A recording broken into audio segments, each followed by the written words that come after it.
तो पेंशन और रिटायरमेंट के मुद्दे पे चलते हैं।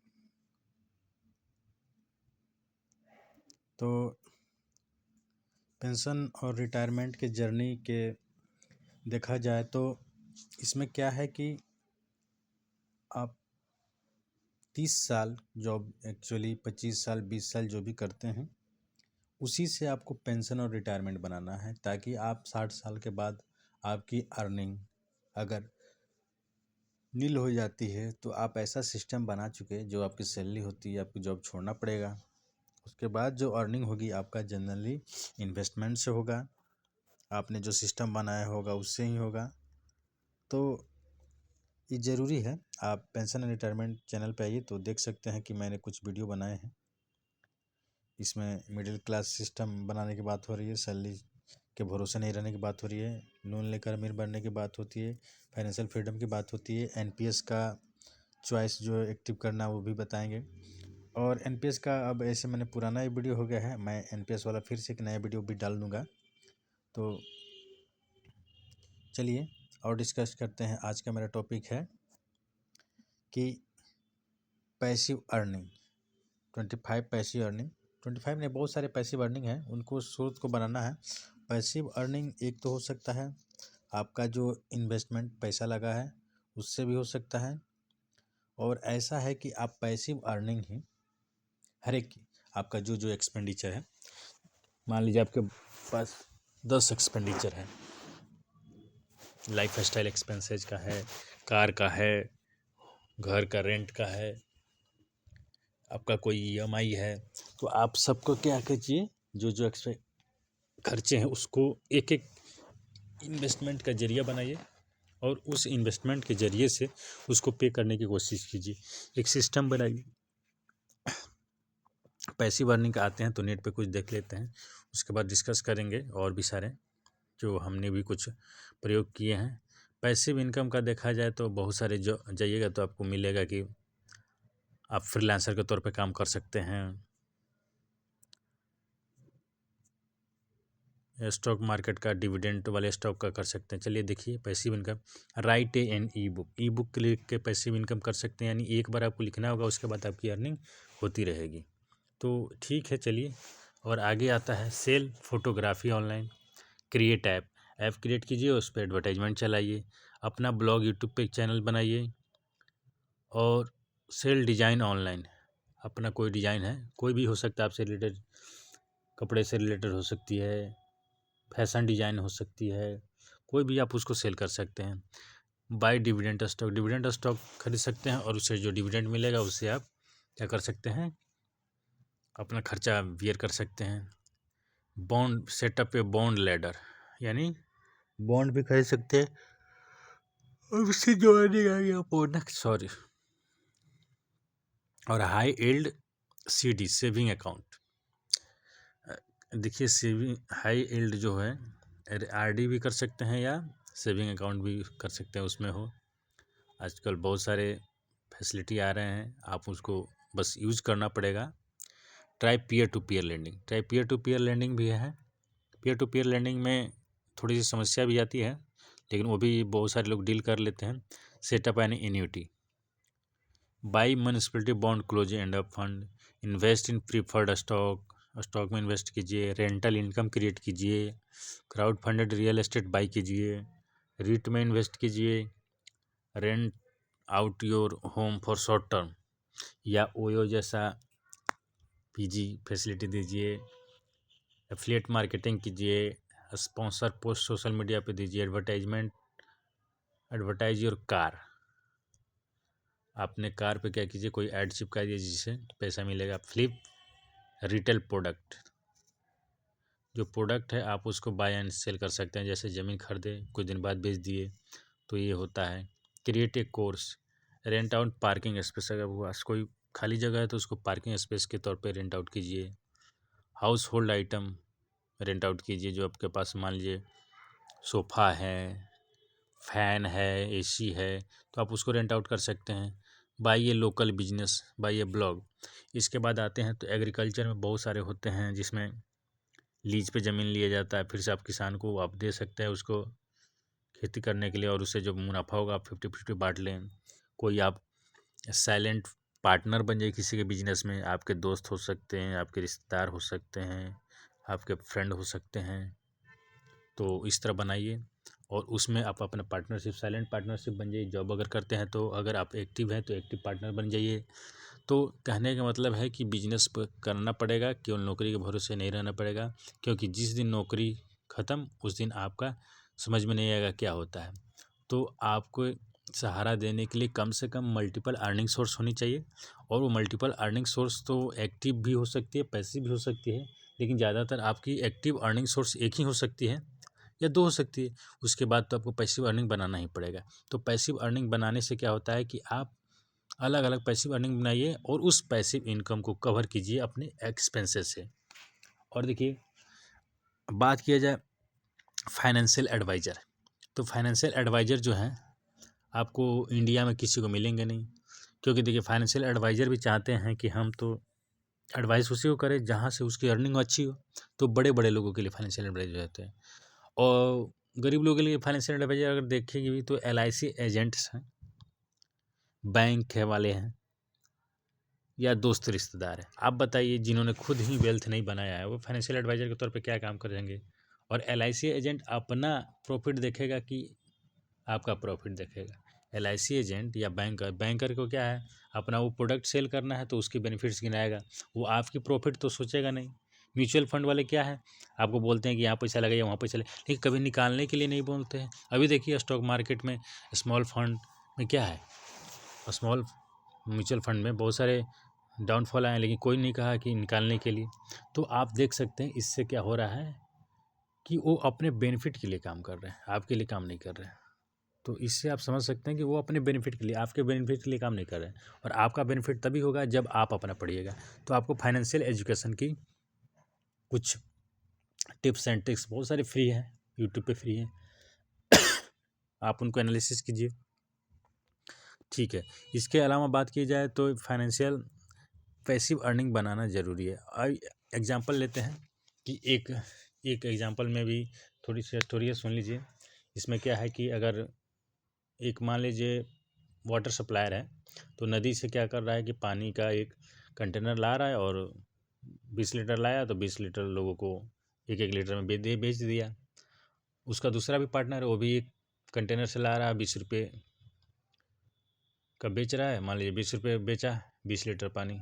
तो उसमें क्या हुआ कि जो ए दोस्त है वो 20 रुपया अर्न कर रहा है, और 20 रुपया क्या कर रहा है, एक्सपेंडिचर कर रहा है, अपना खर्चा कर दे रहा है, एक्सपेंस हो गया, उसके 0 पास सेविंग हो गया। फिर से अगले दिन वही करता है, 20 रुपये का बेचता है, 20 रुपये खर्च कर लेता है, उसके पास सेविंग नहीं करता है। दूसरा दोस्त है जो एक कंटेनर लाता है, 20 रुपये का सेल करता है, 10 रुपये उसमें सेव करता है, और 10 रुपये वो खर्चा कर देता है। एक्सपेंस 10 रुपये किया, उसके पास सेविंग 10 रुपये हुई, और उस 10 रुपये को फिर से जमा कर लेता है। फिर से अगले दिन क्या करता है कि लाता है, फिर से उसने 20 रुपये का बेचा, 10 रुपये सेविंग कर लिया। आज वो क्या किया, जो 20 रुपये उसकी सेविंग हो गई, उसने क्या किया, एक और लेबर लगाकर उसने दूसरे बोतल से लाया, तो उसके पास क्या हो गया, 2 बोतल। अब उसकी अर्निंग क्या हो गई, 40 रुपये हो गए, और वो लेबर को 10 रुपये दे देता है, तो 30 रुपये अर्निंग हो गई।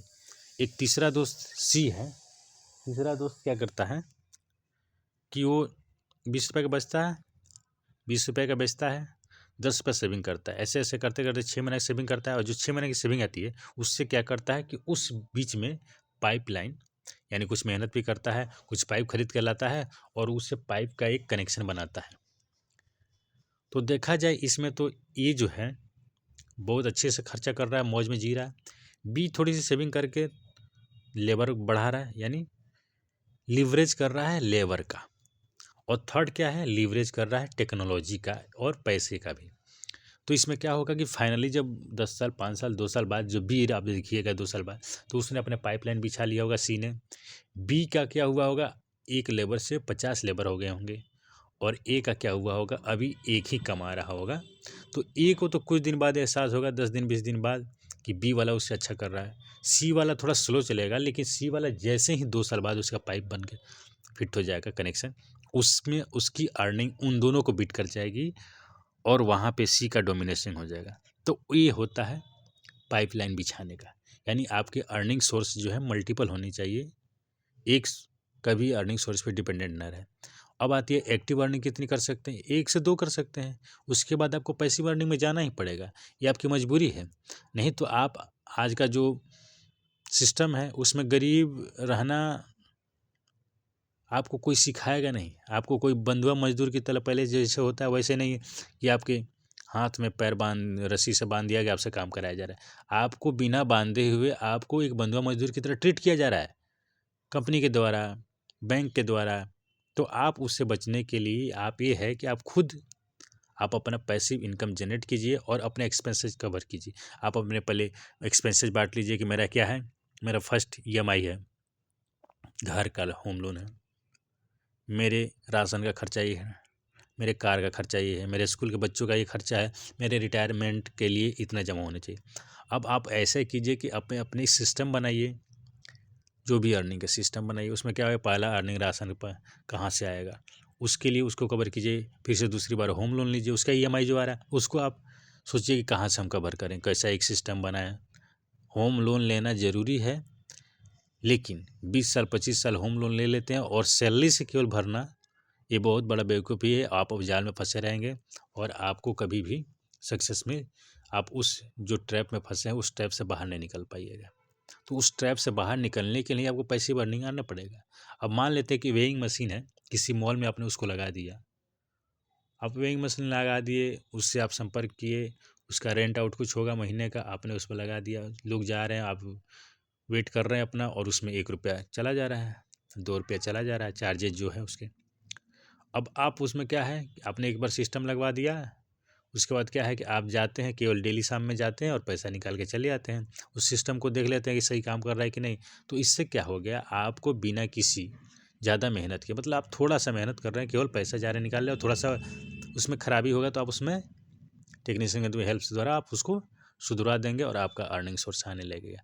लेकिन ये कब आएगा अर्निंग, जब आप उसका रेंट जो है उससे ज़्यादा अगर उसकी इनकम हो तो। अगर ये नहीं होगा, उल्टा हो जाएगा, तो आपको घाटे में भी हो सकता है। तो ठीक है, लेकिन गलती करके ही सीखेगा आदमी, बिना गलती किए सीख नहीं सकता है। तो ये ज़रूरी है कि गलती करना, ठीक है गलती होता है। स्कूल में क्या है कि आप अगर गलती कीजिएगा तो पनिशमेंट मिलेगा, लेकिन रियल लाइफ में भी आप गलती कीजिएगा पनिशमेंट मिलेगा, लेकिन उसके साथ कुछ ना कुछ सीखने को मिलेगा। तो ये ज़रूरी है कि सीखना भी है, क्योंकि यही सीखने का, आप देखिए जो स्टार्टअप कर रहे हैं, बहुत सारे स्टार्टअप जो सक्सेस हो रहे हैं, वो ज़्यादातर चांसेज हैं कि उनके 2 4 5 6 7 8 महीने स्टार्टअप फेल हुए हैं और उसके बाद ही वह स्टार्टअप उनके सक्सेस हुए हैं, ज़्यादातर का चांसेज है।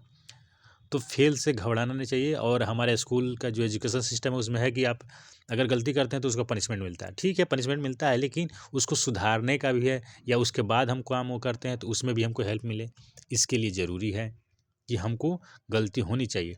अब गलती के डर से, रिस्क के डर से आप इन्वेस्टमेंट ना करें, स्टॉक मार्केट में इन्वेस्टमेंट ना करें। फ्यूचर एंड ऑप्शन तो जुआ है, उसको ना कीजिए। इन्वेस्टमेंट की बात कर रहा हूँ मैं, या गोल्ड में है इन्वेस्टमेंट, सिल्वर में इन्वेस्टमेंट है, बॉन्ड में इन्वेस्टमेंट है, या गांव में अगर जाइए तो खेती का, मैंने एग्रीकल्चर का बताया, या किसी के साथ बिजनेस कीजिए, पार्टनर बनने जाइए, गौशाला खोलिए।